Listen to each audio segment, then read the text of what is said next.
hoda warrajiti kamni ke martinu siddi sabirati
Dabasa jifati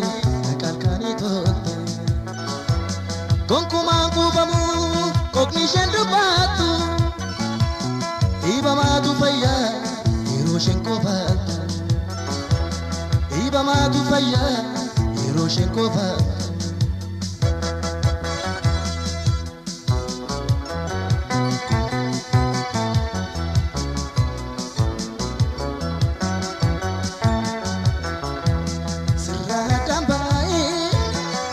Tundandamu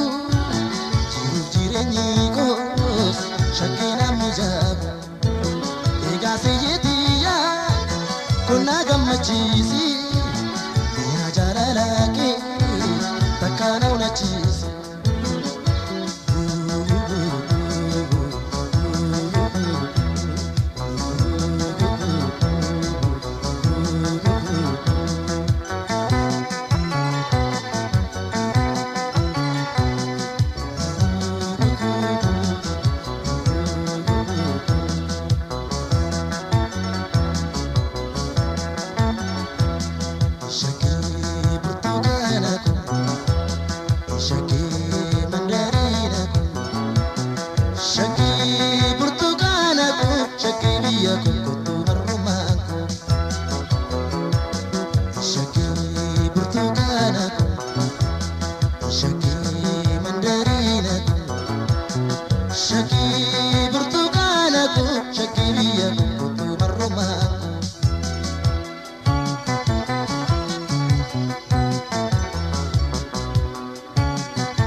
Barbare tan nabi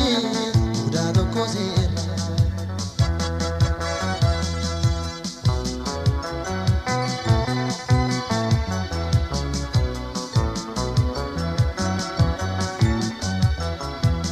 Barida kiraja takana peyami kahunda jantu ingora timami shaki humamnike hoda warrajiti martinu siddi sabirati sirradan bae jirachun dandamu jiru jirenyi kos shakina mijabu ega seyetiya kuna gamachisi iri janalake takana unachisi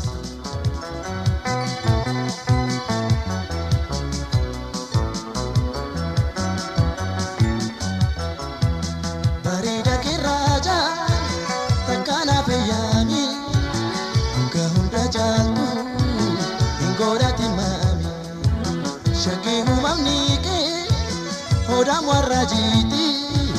kamni ke martinu siddi sabirati sirradan bae jirachun dandamu jiru jirenyi kos shakina mijabu egaa siyyitiya konna gammachiisi